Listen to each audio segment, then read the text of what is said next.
She's got a long leg, as we know, gets it down, but here's Zach Clark trying to keep it back in his right direction for the Dockers, but it's cut off by Redden to Zorko. Out to McKeever. Gets some run through the middle from Redden. First build up here for the Lions. They're first inside 50. Lyle makes good position.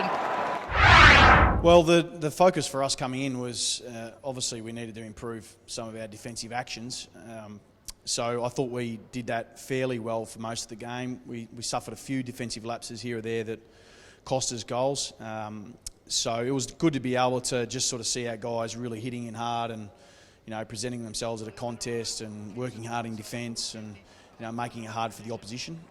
Obviously the next challenge for us is then how do we hit the scoreboard often enough so that we can obviously create some scoreboard pressure, not just defensive pressure.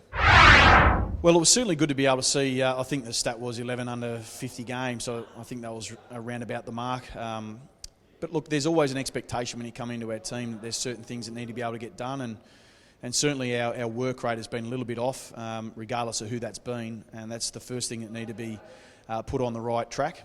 So, you know, when that increase in demand comes from your leadership group and increase in demand comes from other players, then, you know, players who are younger are influenced by that and they have to deliver. And thankfully, I think that, you know, a leadership group put a lot more emphasis on that, and as a result, some of those younger players you're talking about, you know, were able to join in the physical stakes also. Yeah, the guys coming back is always a little bit tough when you've got 5, 6 players that are coming back for the first games, even after 2 or 3 weeks off. You just lose the intensity or what it feels like. That shows you the brutal nature of our game now. But, you know, the one thing that helped us probably be in the position was probably the thing that didn't help us in the end, and we weren't able to finish out the game strong enough. And that is a lot to do with our match fitness.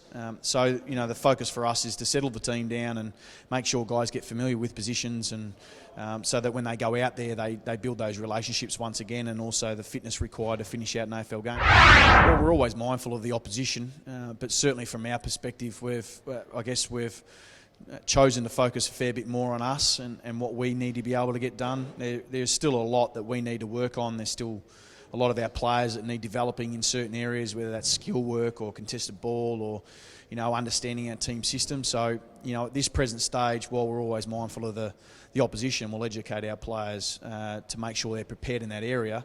A heavy emphasis for us at the moment is making sure our training is aligned very much to the skill sets required for our group.